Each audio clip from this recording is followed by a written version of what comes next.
This is OU Insider Live. I am Parker Thune. I am here with you every week on this stream, except for last week.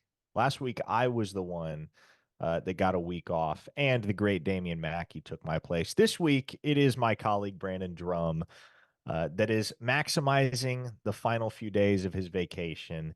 He is not with us tonight for the stream, but this is another guy you should be familiar with at this point. You've seen his work, the Field Vision series on this here YouTube channel.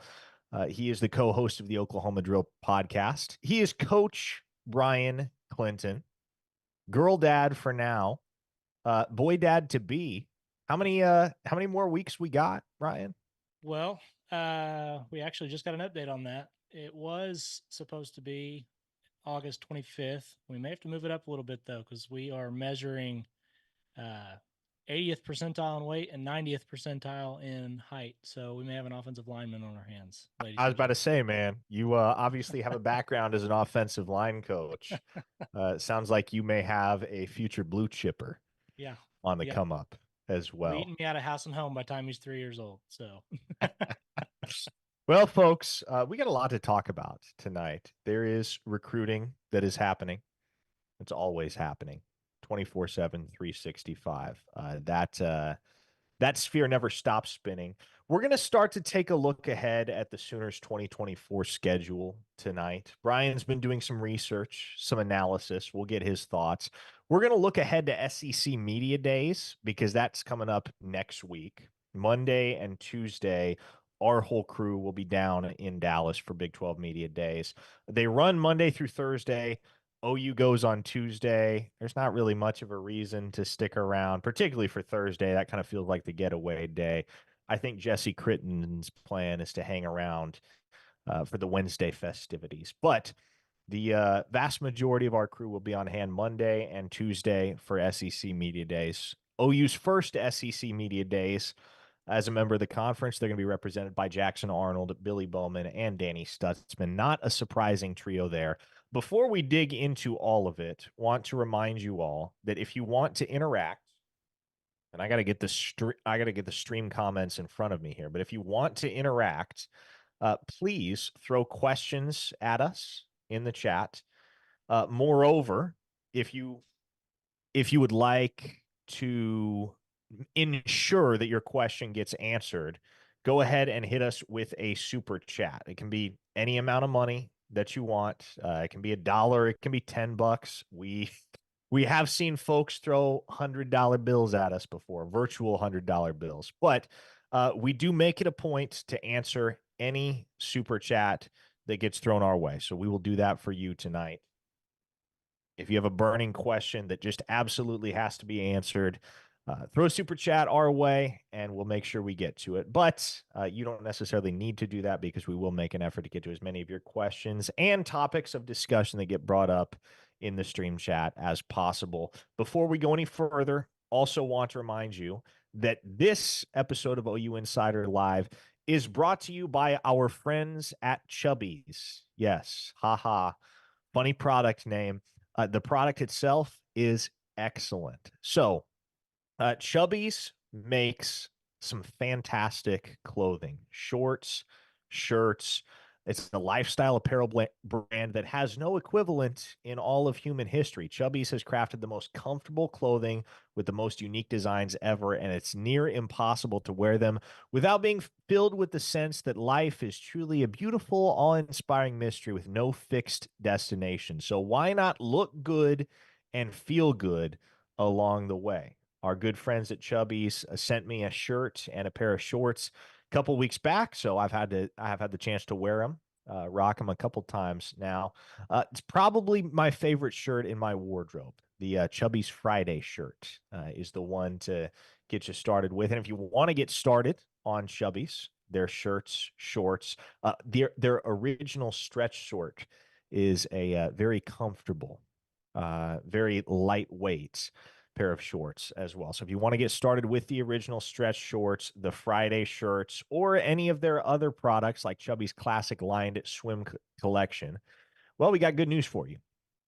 We're going to give you 20% off with promo code OU Insider at checkout at chubbyshorts.com. That's 20% off your order with the promo code OU Insider. Support our show and tell them we sent you. Don't just blend in with the crowd. Stand out with Chubbies. Again, for a limited time, our friends at Chubbies are giving you, our listeners, 20% off with the promo code OU Insider at checkout at chubbyshorts.com. That is promo code OU Insider. Now, Bryan, there's a lot of different directions we could go here to kick things off, but probably want to start with SEC Media Days because that is what is immediately in front of us. Want to delve a little bit into schedule talk here before long, but with the Sooners' first round of SEC Media Days on the horizon, what are some questions that you're looking forward to getting answered next week in Dallas, whether by OU or by their peer programs in the SEC? Well, I'm curious. We've heard plenty from the talking heads. We've heard plenty from other fan bases. I'm curious to hear what the take is on some of the opponents for Oklahoma this year. How they're feeling about having to play the Sooners along with everybody else already on the SEC slate. I think a lot of people are misconstruing things a bit. It is not just more difficult for Oklahoma going into the SEC, it is now more difficult for the rest of the SEC as well as Oklahoma and Texas enter. So I'm curious to see what some of the narratives are on that. One of the biggest things that I think I am extremely interested in learning is what Jackson Arnold looks like in front of a mic at this point in his career. He's just a sophomore. He hasn't started a regular season game yet for Oklahoma, and there's a lot of pressure on him coming into the season. But from everything we've heard, it sounds like he stepped right into that leadership role. Getting in front of the mic, though, and being in the spotlight is another thing. And I don't think he'll be uncomfortable at all. Anything that we've seen from him in the past, he's pretty comfortable in that spot. So I am interested to see what it's like, though. And the other thing is we've been to Big 12 Media Days, but SEC Media Days is like a spectacle. I mean, you can tell it's a different thing. So I'm excited about that and ready to get on the road and see what it's like. Is there a celebrity you're looking forward to interacting with at SEC Media Days? Paul Feinbaum? Is that the too easy answer? Yeah, I mean that's gonna be cool. I haven't thought about it. I do I do hope that we kind of get the chance to chop it up with SEC Mike. I enjoyed some of the things with him. Just seems kind of down to earth. But I really like what they've got going on. The culture in the SEC, it really is a little bit different. So I'm excited about it. Yeah, it'll be, I think, certainly the most intriguing aspect of the crew that Oklahoma's sending down and the interactions that we're going to get to have with those guys at SEC Media Days will certainly be Jackson Arnold's demeanor because with some of the things that we've heard behind the scenes the last few months, the spring, by all accounts, was definitely where Jackson Arnold was really trying to find his identity as a leader. He's led before. He was the starting quarterback at Denton Guyer for 3 seasons. It's not new to him. But by the same token, it's one thing to lead a high school program. It's another thing to lead an SEC program as the starting quarterback. And by all accounts, he was still kind of coming into his own in a leadership role this spring. But once the guys got back on campus for the summer workouts, skills and drills, all that type of stuff, that really, from the things that I have heard, is where Jackson Arnold really started to turn a corner in that regard. And certainly, I guess, find his voice as the starting quarterback and the de facto leader at the University of Oklahoma. Is going to be the only offensive guy that represents the Sooners at Media Day next Tuesday. And he'll be there with two guys that are rising seniors, and Danny Stutzman and Billy Bowman, two guys that could have been early round NFL draft picks had they made the decision to depart a year early after the 2023 season. But they're back. They're going to give it one more go. And you had the full expectation that those were going to be the two guys that represented Oklahoma defensively at Big 12 Media Days. Jackson Arnold's just a sophomore. So there's a lot on this kid. And I know maybe that's the Captain Obvious statement, but he's got a lot on his shoulders as this team transitions to the SEC. and transitions with some pretty high expectations. I think the national media is starting to come around, and there are always going to be those, no question about it, that demand to see a program like Oklahoma prove it in the SEC before you can officially regard them as a contender and not a pretender. They need to go through the initiation ritual, if you will, and the initiation ritual consists of playing with the big boys in the SEC, and Oklahoma is going to be tasked with doing just that. They got to go toe to toe with Alabama this fall. They're going to have to play LSU. Sure, they dodged Georgia, but you got to play Tennessee. You got to play an Ole Miss team that might be among the best, if not the absolute best, that that program has ever fielded. So it's not going to be easy sledding for the Sooners, but the other side of the coin is that there is a lot of talent on this roster on both units, offensively, defensively, and heck, they got some pretty exciting special teams players too. If they can figure out the kicking situation, I think that'll be the last major question answered surrounding this football team. But Brian, we were having a conversation earlier today in the OU Insider staff chat, and you kind of been digging into the schedule, digging into the opponents, doing some advanced research, scouting, all that good stuff, as you are wont to do. And Ryan texted us all out of nowhere in the middle of the day and said, "Hey, I need you guys to bring me back down to earth a little bit because I see 10 wins on this schedule." So there you go, folks. Coach Clinton believes the Sooners can attain double-digit wins year one in the SEC. I don't think it's outlandish. I think Yeah. most would concur that there are 10 wins on that schedule. It's just a matter of whether you can go get them. But looking through that schedule, opponent by opponent, Brian, what gives you so much confidence that Oklahoma is going to be able to play with the big boys in the SEC and contend for a conference title and a college football playoff berth in year one? Well, the first thing is the non-conference is more than manageable.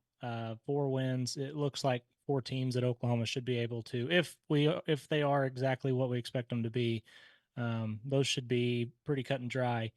The the thing that gives me confidence is the majority of these teams that Oklahoma is landing. Yes, the Alabama's on that schedule. Yes, LSU is on that schedule. Yes, Missouri's on that schedule. And we're looking at these teams for what they were last year. There's a lot of changes. There's a lot of changes going on with some of these teams that Oklahoma's having to face. It's not just a hand in glove fit with Kalen DeBoer and Jalen Milroe. We don't. I mean, it might work out great, but Michael Penix was a guy that not only had an incredible arm when it came to strength, but had pinpoint accuracy as well, and was somebody that could stand in the pocket and really pick you apart. Where Jalen Milroe's his skill set's a little bit different. So it'll just be interesting to see what that looks like. LSU, they really needed to land some defensive game changers, and especially along the defensive front, they didn't do that, and so that's going to be an issue, especially when you don't have a Heisman winning quarterback on the other side putting up 70 points a game. It's going to be a little difficult to maintain their level of success from a year ago. And you go on down the list. Um, Oklahoma's not the only one with question marks on their schedule. And so when I look at this, the toughest game, and I think really by far, in my opinion, the toughest game is going to Oxford and playing at Ole Miss. I think that is the toughest opponent you're going to face as far as how they've set themselves up for this year. That's going to be a tough environment. Second to the environment and LSU for what they're going to face this year. I think that's going to be pretty raucous. But outside of that, I feel really good about Oklahoma's chances of going up to Columbia.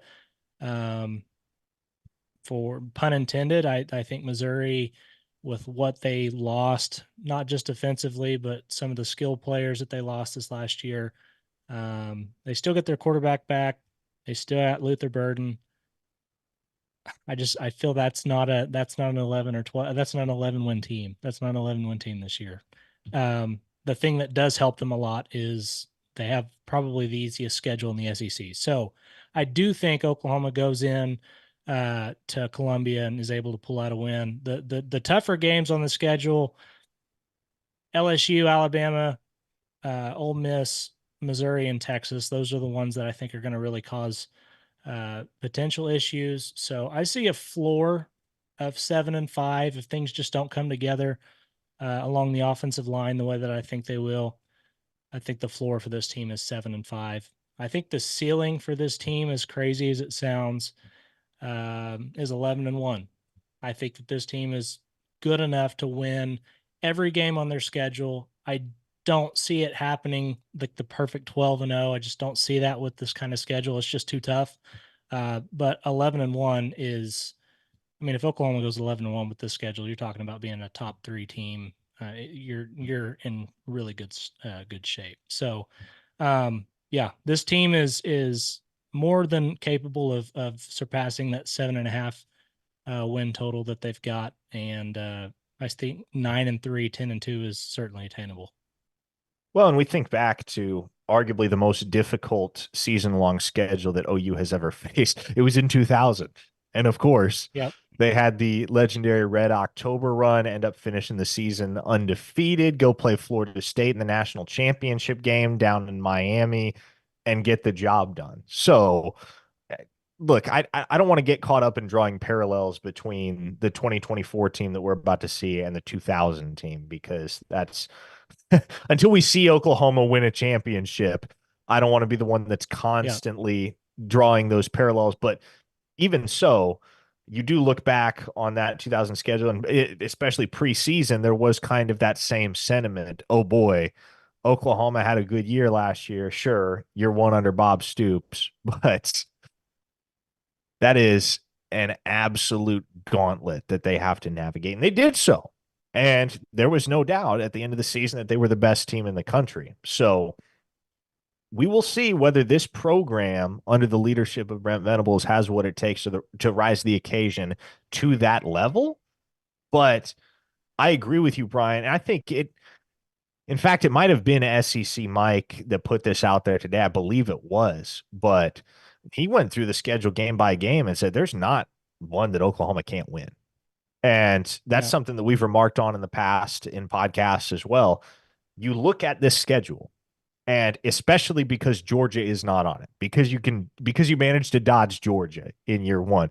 Yes, it's tough. Yes. Would you be surprised if Oklahoma lost 2, 3, 4, even 4 games with that schedule? No, I don't think you would. But there's also no singular opponent on that slate that you regard as clearly and definitively better than Oklahoma. Correct. So they can play with anybody, and they should be able to play with anybody. They should be able to hang with the best offenses in the country with the talent that they have on the defensive side of the ball. And they have the requisite skill position weapons on offense to be able to put up points on pretty much any defensive unit in college football.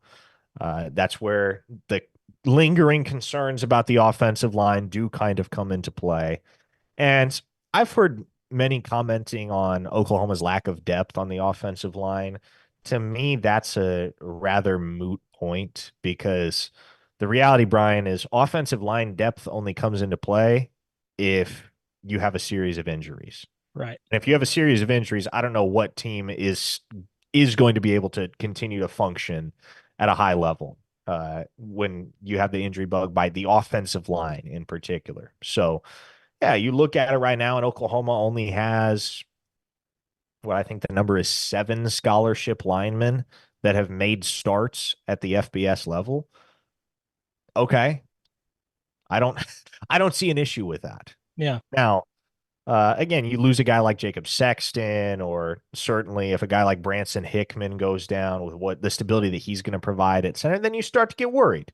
But assuming everything assuming you're firing on all cylinders from a health perspective on that offensive line, there's no reason why that unit can't hold its own, especially with Bill Bedenbaugh's coaching.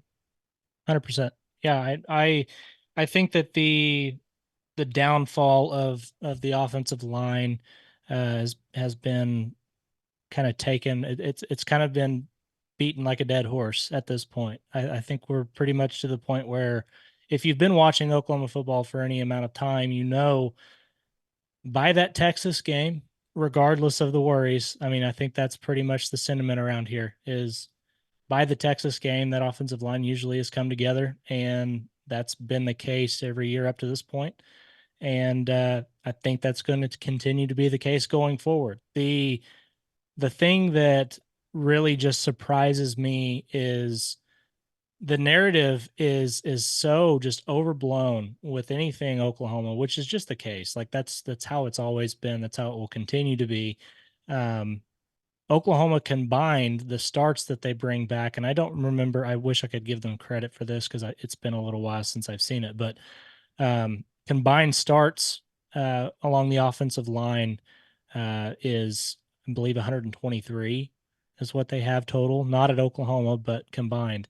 Uh, you combine or you measure that next to Texas, they've got 125, and I think they're almost double what Georgia has, at somewhere in the 70s range. Um, it's almost alarming that there are so many people saying that there's going to be issues with Oklahoma's offensive line. I get it from an outside perspective, sure. Mm-hmm. If you haven't been watching this team, if you haven't seen the level of care and the level of technicality that Bill Bedenbaugh works with, you probably would not you wouldn't suggest that the thing's going to be okay. But I'm pretty confident in the fact that they'll get it figured out. And I think there's always going to be a stigma with G5 transfers. And that's something you can't get past. Like for a Yeah. large contingent of Oklahoma's fan base, and really any fan base, there are plenty of those folks that would rather have a former 4-star recruit that has never made a start at the collegiate level. They would rather have that guy projecting as your starting right guard than a guy like Fabechi Wiwu, who was outstanding in 2 seasons as a starter at North Texas. But in their minds, oh, he came from North Texas. How Right. good can he be? It's like this is a name familiar with a lot of people. Would you rather have By Job on the edge coming in or Jared Verse? Those are the two totally different. And of course, By Job has plenty of career left, but Jared Verse comes from Albany and lands at Florida State. Now he's a first round draft pick and in the NFL. By Job hasn't really had a whole lot of chances yet, but you would think you'd be excited about that, regardless of where a guy comes from. So football is football, man. When you get down in the trenches, it's all that matters. If you've got the mentality and the size, you can get it done. By the way, earlier in the show, Roy Williams, yes, Roy Williams himself stopped by, threw us 50 Superman. bucks via a super chat and said, just stopping in to show some love. Superman out. Roy, we appreciate you. You're always welcome on the show anytime you want to jump on with us. That is the case for really anyone that is as meaningful in the annals of Sooner football history as the Roy Williams, author of the Superman play. So yeah, we appreciate the 50 bucks, Roy, and we appreciate your viewership. Certainly. Stop by anytime. Got another super chat from Stevie Rowland, threw us $5 and asked, with Taylor Tatum looking to make a splash as a freshman running back, do you foresee some guys entering the portal at season's end? Now, Brian, I want to give you the chance to go in depth on Taylor Tatum a little bit because you did just do the installment of the Field Vision series where you kind of focused on his game. Let me first ask this question kind of to Stevie's broader question there. Is Taylor Tatum capable in your mind of making a splash as a true freshman? Oh yeah. Yeah, that's a guy that I think Oklahoma fans can feel excited about being a part of that backfield. I think he elevates the room. Definitely gives you another body that is capable of coming in and playing some major snaps right away. Even as a freshman, with what we've seen from him on film, his senior film that we broke down, and I was totally wrong about what side of the state he was on. I believe for the longest time I was saying he was on the west side of the state. And he's East Texas and not West Texas. That's my fault. Directional Texas. Correct. But regardless, the kid can ball. He is he is as polished a running back that I have seen uh, come to Oklahoma out of high school in quite some time. He kind of a really good comparison for him would be Kennedy Brooks if he had a little better top end speed. So it's kind of that same uh, feel that you get from Gavin Sawchuk, except I think Tatum might even be um, more prototypical than Sawchuk is. Really like what he does. His vision is really what sticks out. And for a guy that comes from the high school ranks, that can see some of the things that he did, that can manipulate blocks the way that he did against good competition in Texas high school football, it was impressive. And that is something that, yes, you can coach that, but when a kid gets it, like he seems to, it certainly makes his ceiling a lot higher as a young player.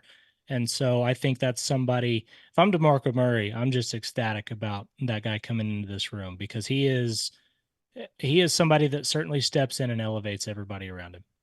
Well, and you said exactly what I was about to say with regard to Taylor Tatum, which is he just gets it, man. Yep. And it's hard to even quantify that, but it's just kind of a deal where you know it when you see it. Right. Yep. For instance, watching Peyton Bowen play, he's a great example of this. He just gets it, Yep. right? And like he just understands how to play his position at a high level. Again, you can't really like break that down any further. You just kind of have to watch it in order to come to terms with it. And that definitely has stood out to me. And I've had the opportunity to watch Taylor Tatum in person on multiple occasions. And he is so gifted as a running back. But more than that, he, like you said, he just gets it. And everything he does looks natural. It looks easy. Yep. And there was a comparison made. I don't know who made it, but it caught some flack. And I can't remember if it was just a fan or if it was an actual member of the media that made the comparison between Taylor Tatum and a younger Christian McCaffrey. And that's lofty praise, right? I don't think any of us are going to sit here and have the expectation or put the expectations on him right now that he's going to one day be the best running back in the NFL. But in terms of the way that they play the game and the way that they play the running back position, yes, the parallels are definitely there. And it's a lot easier to compare Taylor Tatum to a guy like Christian McCaffrey when he was the number one running back in the 2024 cycle than just to compare some random 3-star to a guy like Right. that, right? Like Taylor Tatum certainly has that type of potential. He has the potential to be a future 1,000-yard guy in the NFL. Whether he realizes that potential, who knows? There's so much of his career, there's so much ground that he has to cover between now and then, literally and proverbially, before we're having that conversation. But if we're just talking sheer potential, Taylor Tatum's got as much potential as any running back in America. And that's the reason why he was the number one guy at the position in the 2024 class. And that's the reason why Oklahoma was so ecstatic to get him on board. It's such a wild deal, too, man, because I remember last March, probably before Oklahoma had really heated up with Taylor Tatum, and at that point, everybody kind of figured, okay, he's going to go to Michigan, or maybe he'll go to Texas A&M. And then, of course, USC was heavily involved at the time as well. But I remember hearing, and I knew it had to be legit once I heard it from so many different angles. Like, hey, Oklahoma's not really pressing for Taylor Tatum right now, but if they did, they would get him. And at that time, Oklahoma was going after, gosh, I can't even remember. Jeremy Payne from Missouri City was one guy. Nate Palmer from Decatur, Texas. Both those guys actually ended up at TCU.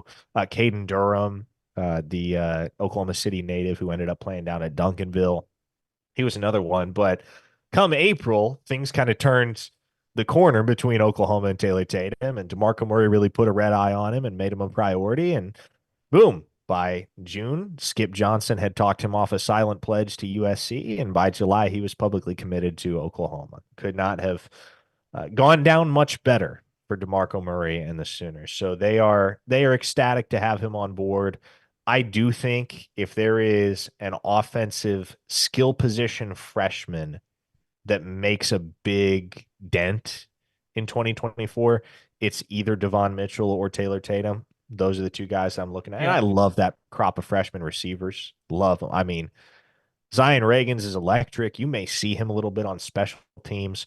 KJ Daniels, same deal. Ivan Carione is so unique, and I think Oh there's so yeah. much that they're going to be able to do with him in 2025 and beyond. And Zion Kearney has a really, really high ceiling and is just a very complete wideout.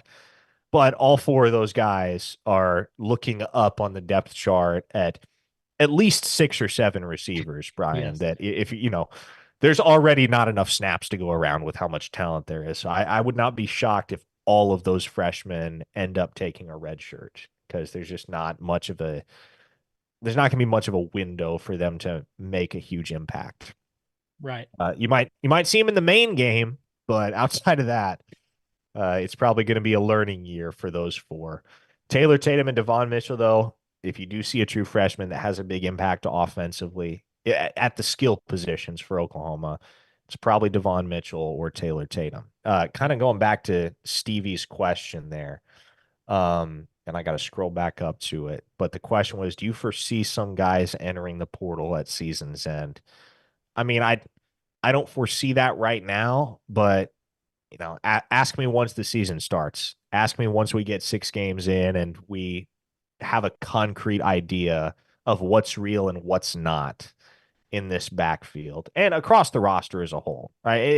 It's generally pretty difficult. Not always, but generally it's pretty difficult to look at a roster in June and pick out players that probably aren't back in 2025.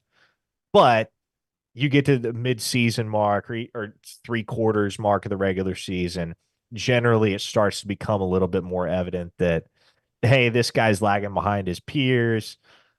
This guy probably doesn't have a very facile path to playing time at Oklahoma. That could be a portal casualty. But for where Yeah. we are right now in June, it's just hard to project. Oklahoma does have really good depth at running back, though, Brian. Yeah. Yeah. It is and this is not news to anybody that's been following. It is a huge year for Javante Barnes.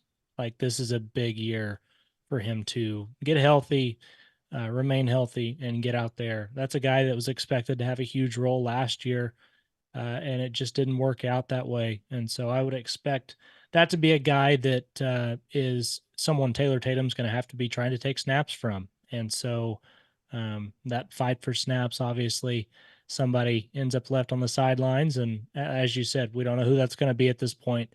Uh, Come back in week 6 and if the only snaps or the only carries that somebody's getting is in the main game, then it's probably time to potentially look elsewhere. So we'll just have to see. But for right now, yeah, lots of good depth in that room, and you got to be happy with what they've got in the top 3 or 4 guys there. We got a couple more super chats, so we're going to hit them. Appreciate both Matt and Ill Midnight for chiming in. We'll get to one and then the other. Let's start with Matt's. He was first by a hair. He asked, "We are 8-8 against Texas since 2000. Does college football want Texas to be good so bad? Why so much hype every preseason? If the football bounced the other way in a couple of their games last year, they are a 3-loss team." Some good points there, Matt. One being, yes, Texas did get lucky in 2023. And you got to have a little bit of luck to be able to make the college football playoff. It happens, right? That's not Yep. something to hold against them. But that Houston game could have very easily gone the other way. I mean, Houston had to try to lose that game. Yep. Same thing with Kansas State in Austin. There were multiple games throughout the regular season for Texas that they were a whisker away from losing. To their credit, they pulled through. Yes, but it's kind of the inverse conversation that we were having about OU after the 2022 season, where they went 6-7, but there were so many of those games that one play here, one play there, and it's very easy to see the outcome swinging. That was kind of the case with Texas in 2023. And I made this comparison. I think this is interesting, Brian. Curious what you think of it. Um, there is a lot of love being given to Texas, despite the fact that they lost 11 players to the NFL draft this offseason. And there is talent on that roster. At a place like Texas, there will always be talent. Yep. That's not a question. So I don't want to act like Texas is an also ran in the SEC or anywhere else for that matter. But there is a lot of love being given to Texas when it feels like there are a lot of justifiable question marks surrounding that program and what they actually look like, what their on-field product looks like in 2024. But I made the comparison with the way that their fan base is acting on social media and the message boards and elsewhere. Like they and Missouri are kind of hand in hand because both of those programs had the one good year, right? And it was a great year for both Texas and Missouri. I'll give it up. Like they both had great seasons, but one great season, and now they're on top of the world. Gotten real, real puffed up. Yeah. No, that's a good comparison, especially right now. I mean, you kind of hit it right on the head. That is, Texas has been mediocre at best for a long, long time. A lot of that just has to do with not having the depth they really needed in the trenches. You know, they've always had very good skill talent. I'm trying to remember the running back's name a few years ago that led the country, even when Texas was bad. He's still in the NFL. His name is slipping my mind, but now they have the offensive line depth. Last year, the thing that I think a lot of people aren't saying with Texas is they just lost two of the best defensive linemen in the country. Like, I mean, flat out, there was nobody better in the country than Tavondre Sweat. They just they were very, very difficult to run the football against. And I think unless there's somebody just, I know they have Baron Sorrell coming back and he's going to help, but it's really hard to replace that. So, yeah, the Missouri fan, and it also helps that there is this almost, I don't know, misplaced confidence, I guess, is probably the best way with Missouri fans against Oklahoma. Um, that kind of has them feeling like Texas fans right now too. So it'll be interesting to see how those dynamics play out because I can tell you if the most chippy game on Oklahoma's schedule isn't in Dallas, it will certainly be the one in Columbia. If that is a night game, I will make sure that nothing that I am wearing as I walk on the sidelines has anything to do that with close that replicates Oklahoma or an OU or that I'm from the state of Oklahoma. I want nothing to do with that with Missouri fans all around us. So it'll be interesting, man. But yeah, those two fan bases they're something else. All right, from one super chat to the next. Ill Midnight dropped $50. Thank you, Ill Midnight. We appreciate your contributions. And he asked, every SEC team has at least two rivals in the new SEC who will be Oklahoma's second rival. I'm betting it's Missouri. I feel like ESPN and the SEC will try to make that happen. LSU and Florida would be awesome, but they both have two already, I believe. Sure, the easy answer right now is Missouri because of the back and forth on social media between those two fan bases in particular and how many battles they have had on the recruiting trail and the whole Caden Green saga too, right? Um, Important to remember though, what is trendy in terms of rivalry between fan bases may not translate on the field at all, and it may not remain trendy for very long. For instance, I can think back to 2022 on into 23 when OU and Michigan State were going toe to toe in a lot of recruiting battles, and those fan bases were kind of in a back and forth spat. And now nobody hardly remembers that because, well, that was a window of a few months, and now it doesn't feel like OU and Michigan State really go head to head in any capacity. Certainly not in recruiting. I guess OU got a former Michigan State commit in Reggie Powers towards the end of the 2024 cycle, but that's about it. Now I just I just completely lost my train of thought. I had a text pop up and I was about to transition from one point to the other and poof, it was gone. But oh yes, here's what I was going to say was that we're probably going to need a few years in order to determine who else in the SEC Oklahoma actually has some unique friction with.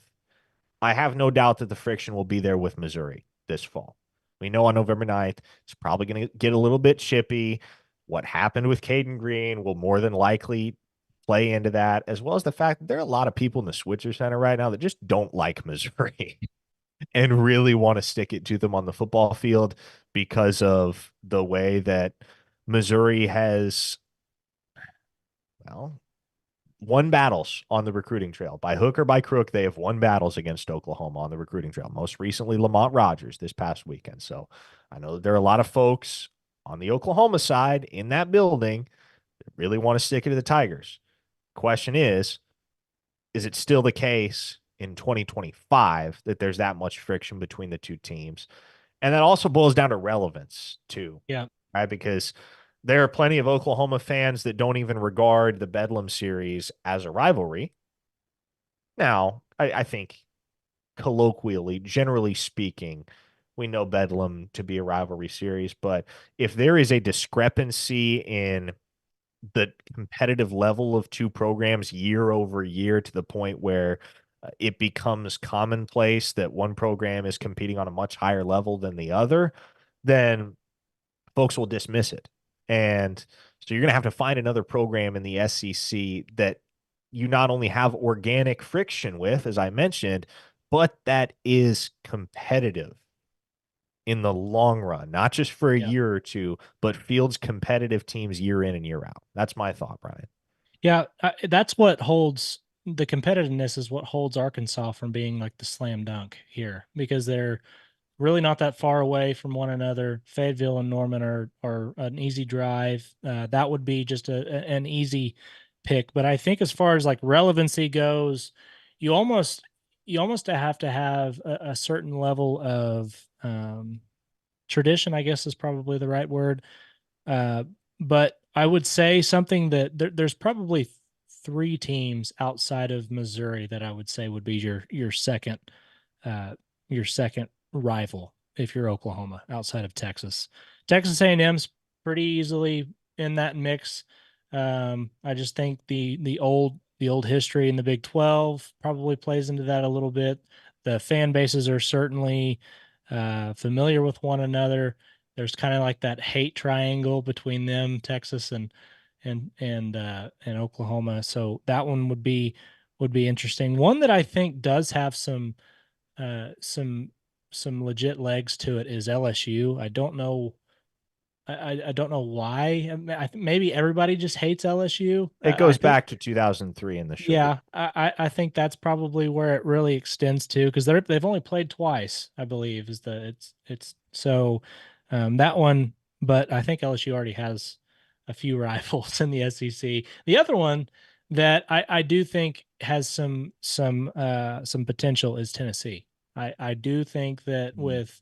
with Josh Heupel, if he is able to extend and stay there for a long time and sustain some success, not just the fact that the way he left Oklahoma and all of that, but I just think those are two extremely proud fan bases. They've both had a lot of success in the past, both travel well, and I think both of them being extremely passionate. If there were a couple of back and forths there, that one would make some sense too. But yeah, Missouri this year is pretty easily going to be your number two rival behind Texas, and then beyond that, we'll just have to see if Drink can keep it going up there potentially. But I'm not holding my breath. All right. Well, we have covered all the super chats for the time being. Again, if you want to throw us a super chat, doesn't matter how much money you contribute. We will make sure we get to it before the end of the show. We will leave no super chat unanswered. But since we have exhausted our supply of super chats for the time being, let's turn the page and talk recruiting here briefly. By the way, if you want in-depth recruiting intel that you're going to get a glimpse of on the podcast, certainly on this live stream on the YouTube side of things, but that you will not get full access to unless you head over to ouinsider.com. I'd highly recommend that you snag a subscription. You can use promo code OUinsider30 right now to get a special intro deal, but uh, if you want to jump on board at OUinsider.com, it's only going to cost you a few bucks a month. You're going to get tons of outstanding content that you will not get anywhere else. I'm not shy about saying it. I believe it's true. And I think the vast majority of this fan base would attest to it. We cover recruiting more and better than anybody else in this market, and we take pride in it. That's what we provide for you over at OUinsider.com, among many other things. Our basketball guy, Brody Lusk, has been on a heater as of late. He is the man in this market for all things pertinent to the OU basketball program. They are actively in the midst right now of pursuing a former five-star talent who recently asked out of his letter of intent with a Big Ten school and would join the program for this upcoming season. If that's a situation you want the latest on, Brody's got it at OUinsider.com. So, all that and more, if you sign up, I will unashamedly push you in that direction. Be a member at OUinsider.com if you want more access to what's going on behind the scenes at OU than anybody. But as we dive into recruiting here, obviously what's fresh on everyone's mind is not the Amarian Robinson commitment, although that was great. Awesome news. The number 121 overall player in the country, number one player in the state of Arkansas. Yes, that had been expected for some time. Yes, he's a great player, but the bad always stands out more than the good, right? And you remember the bad more than you remember the good. And boy, is that true for us in our reporting. But everybody is up in arms. Well, not everybody. Many are up in arms about Lamont Rogers' selection of Missouri on Saturday. And the reality that one of the big four offensive tackles are now off the board for the Sooners. They're still in pursuit of Michael Fasusi. They're still in pursuit of Andrew Babalola. Both of them are 5 stars. They're technically in pursuit of Ty Haywood. They're not going to get him. I think he's headed to Alabama. That's kind of the consensus right now. But we got a lot of visceral reactions after Lamont Rogers picked Missouri. In fact, let's go to the YouTube comment section because that's always like you think there is, and I'm not necessarily referring to these comments, but you think peak stupidity resides on Twitter? No, it resides in the YouTube comment section if you spend enough time reading them. But I wouldn't call this peak stupidity, these comments that I want to get to, but certainly pertinent to the discussion surrounding Oklahoma's pursuit of a big-time offensive tackle, as there are very few holes left to fill in this 2025 class. Oklahoma's got 21 verbal commits. They're still after a linebacker, a defensive tackle, an offensive tackle, and is that it? Am I missing anyone? Am I missing anything? Oh, a defensive end, but that the expectation is that Cade Petchak will be committed to Oklahoma before long, and he will round out the class. Here we go. First off, I like this one. If you guys need ideas for the next podcast, I'd certainly like to hear more about 2026 and 2027 prospects. Another shameless plug. I got intel dropping on several of those guys at OUinsider.com tomorrow morning. I think you'll like it too. Oklahoma has established an early and sizable lead for several guys in the class of 2026 that I think could be early commits for the program. This handle is GM Slayer Halo Videos 2277, who said, I really don't want to be hard on these guys, but they give me no choice. They get upset being called sunshine pumpers, but when going back a full year, you've been consistently saying that OU will land 1 or even 2 out of the 3, Rogers, Fasusi, Haywood. Then what do you expect? Every single one of us knows already that if OU misses on them all, which is a very real possibility at this point, they'll be saying that we should just be grateful for the guys we have landed. Like, for just once, call a spade a spade. It's okay to be honest and say the staff whiffed. The world won't end. In response to that, I would remind you that, again, only one of the big four is actually off the board. Only one is actually committed, and that's Lamont Rogers to the University of Missouri. And as we mentioned, OU is going to continue to recruit Rogers. They don't feel that's over. There are plenty of programs that don't believe that's over. Is he going to back off his pledge to Missouri? I don't know, man. In today's NIL world, with what the market is for elite left tackles, I just don't know. But I know OU is not treating the Rogers recruitment as if it has reached the end of the road. Fasusi is still out there. The Sooners are battling Texas in his recruitment. Babalola is still out there. The Sooners are battling Stanford and Michigan in his recruitment. So uh, OU is not out of options. OU hasn't whiffed yet. If Babalola picks Michigan or Stanford and Fasusi goes to Texas, then we can engage in that conversation, certainly. But OU hasn't whiffed because one of the four is now committed elsewhere. Let's see what happens with the other three, or I suppose the other two at this point, operating under the expectation that Haywood's going to go to Alabama before we say they whiffed. It is July. Oklahoma doesn't need to back up the Brinks truck, as it were, for a guy like Lamar Rogers, at least to the extent that Missouri has and did, while Fasusi and Babalola are still out there on the open market. There is still time to close on those two. And look, I think Oklahoma leads for Fasusi right now. That's kind of the industry consensus. Whether that lead holds, I can't make any promises. I can't. And so I'm not going to sit here and guarantee you that in August, when he makes his announcement, that it's going to be in favor of Oklahoma. Texas has whiffed on several of their top targets over the last few weeks. They lost Brandon Brown to LSU. Riley Pettijohn went to Ohio State. DeCorian Moore picked Oregon. Texas is kind of reeling right now. And in talking to numerous sources about the matter, it's been reiterated to me that they are going to make sure that they are in the best possible position to make Fasusi an offer that he can't refuse. Speaking, of course, of NIL. So I have long maintained that Oklahoma is going to do what it takes to land one of the elite offensive tackles in this class. Two was always kind of a pipe dream. There was a moment in time where you felt like maybe, outside chance. Now I'm kind of at the point where I just think it's one. I think it's as simple as that. They will get one. I don't know which one.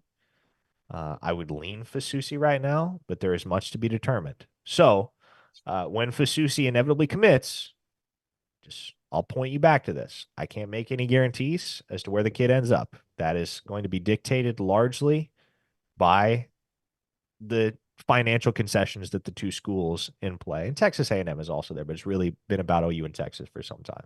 It's going to be about the financial concessions that those two schools are willing to make. Bryan, let me ask you this. Do you feel like, and we kind of have a ballpark understanding of what the market for an elite left tackle is. Can you provide some context for just how valuable an elite left tackle is? I mean, all you have to do is go back to the movie Blind Side at the very beginning of the movie, whenever they're Yep. explaining who your second highest paid player on an NFL franchise is. It's typically your quarterback and then your left tackle right behind him. That's changed probably a little bit. Wide receivers are really starting to make some huge money, but yeah, the insurance policy for your quarterback, which is the most important position in football, it makes a difference. And the bidding wars, the highest price out there for those positions is by far and away. I mean, the difference between a tackle and a guard in the NIL world is ridiculous. There's just there's a big shelf there, and so um, yeah, I think if there are any positions out there that it would be justifiable to go chase the money, it would be quarterback and left tackle. Another comment that we got, and boy, I had a good laugh at this one. DJ Hicks, Brownlow Dindy, Winery, Kamar Wheaton, and so many more. This is why I stopped subscribing to you guys. It was like this every single year. You guys ever get tired of last second twists and telling people for months that OU is in the driver's seat just for a last second change? You guys don't get tired of doing that year over year? Be better, fellas. Be better reporters and writers. And to answer your question, yes, I do get tired of it. It makes me want to pull my hair out. You think I like tracking these recruitments that Oklahoma leads for some time? Like a recruitment where objectively, and we're not the only people saying it, but you see national people saying it too. Oklahoma's in the best spot. Oklahoma's in the lead. Oklahoma is in the driver's seat to land this kid's commitment. and then it takes a left turn. No, I hate that. I hate it. Trust me, because I know how some people see it. I know some people think like that, and I know to an extent it's going to reflect poorly on me and pretty much everybody else that covers a recruitment in that degree of detail. But look, folks, recruiting is a roller coaster, and you got to just kind of strap in and be willing to go along for the ride if you want to follow it. And we welcome all of you to jump on board at ouinsider.com because following recruiting is really fun. Covering recruiting is really fun. Not always, but most of the time, it's really fun to follow and to cover. But you kind of have to go into it with the understanding that there will be last second twists in recruitments. There will be prospects that Oklahoma's on the fast track to land, and then all of a sudden, boom, here comes another school, and it's a completely different story. There will be times, and trust me, we do our best not to be wrong. There are some times we'll be flat out wrong. Can think of such an instance last year when Oklahoma was recruiting a kid from the state of Utah named Easton Baker, a 3-star linebacker. I thought for all the world that kid was going to get on campus for his official visit to Oklahoma and commit. In talking to him, he always made it sound that way. He took an official visit to Illinois the week before he was scheduled to go to Oklahoma. Illinois, folks, shut it down, committed to the Illini. That was it. Didn't even bother showing up to Oklahoma. And so, look, like that's just, again, kind of comes with the territory. You have to expect that something like that is going to happen every now and again. And it sucked for me because I missed on a future cast, but that's just the name of the game. We got a couple of super chats. And to this point, like this is what everybody misses, Brian, excuse me. This is what so many people will miss is yes, you remember the bad ones.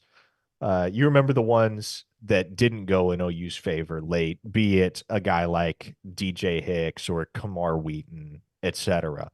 But there are those that take a late turn in favor of Oklahoma as well. And one such recruitment, if you remember, and it was just about a year ago, almost to the day, Jaden Jackson. Yeah. Jaden Jackson was it was thought, if I recall correctly, to be a Texas and Miami battle.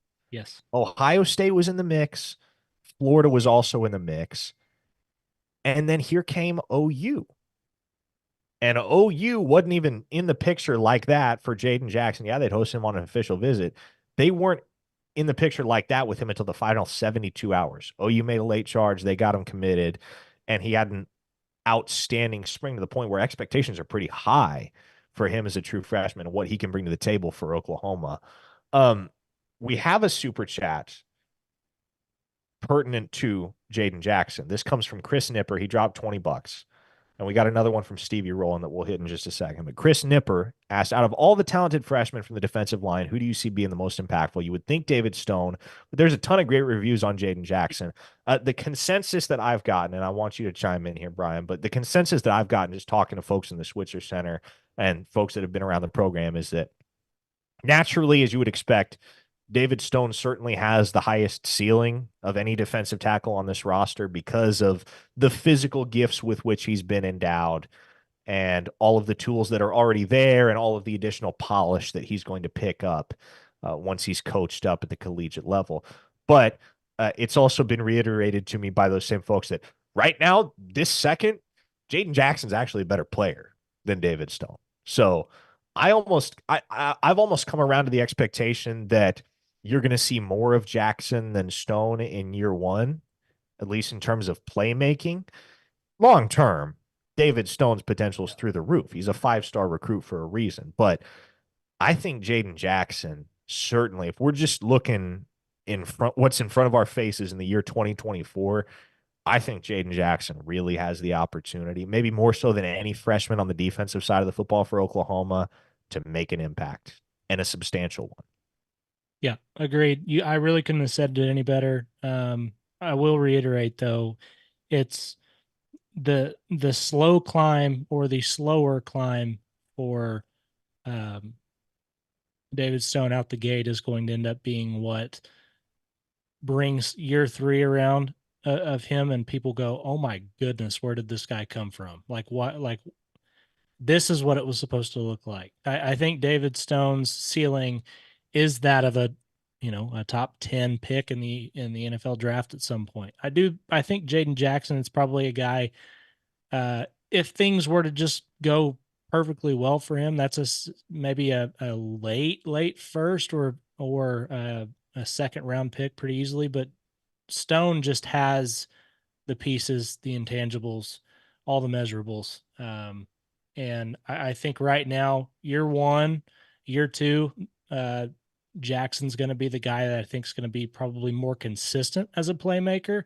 But when the proverbial light bulb flips on for David Stone, it's going to be incredibly scary for opposing quarterbacks, running backs, anybody that's in his way. Stevie Rollins' second super chat of the evening. Thank you, Stevie. Asks, when will Cade Petchak commit? What's the latest on Boucard? How about Babalola? Also, I think it's sad Brandon didn't invite you guys to the beach house. Yeah, no, I agree with you. It is sad we didn't get an invite to the beach house. Maybe next year. But to answer your questions one by one, when will Cade Petchak commit? I I couldn't tell you. The kid doesn't talk to anybody, so I cannot give you a timeline right now. I have never had the expectation that it would take too long after official visits. We're 2.5 weeks clear of OVs now, so it's frankly lasted longer than I would have expected. I'd actually planned to send a few texts tonight and see if I could triangulate something of a rough timetable for you all. So I'll do that. But the full expectation is that he's going to be in Oklahoma sooner. The latest on Boucard is that USC's still in this thing. Oklahoma is very much in this thing. Miami, for me, is the school that I have been most worried about and will continue to be the most worried about in Boucard's recruitment because he's at Miami Central. And with very few exceptions, guys that go to Miami Central that are offered and prioritized by the University of Miami end up at the University of Miami. So It's like you can, Travis. yeah, you can draw your own conclusions there, but Yeah.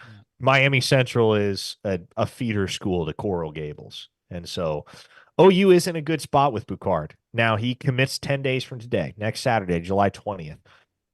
I don't know where he's going to commit right now. I don't think anybody knows where he's going to commit right now. I don't think he knows where he's going to commit right now. I talked to him just a couple days ago. I don't think this recruitment is over on July 20th. I think that is, and he's kind of even conceded that, yeah, I'd like to take some in-season visits.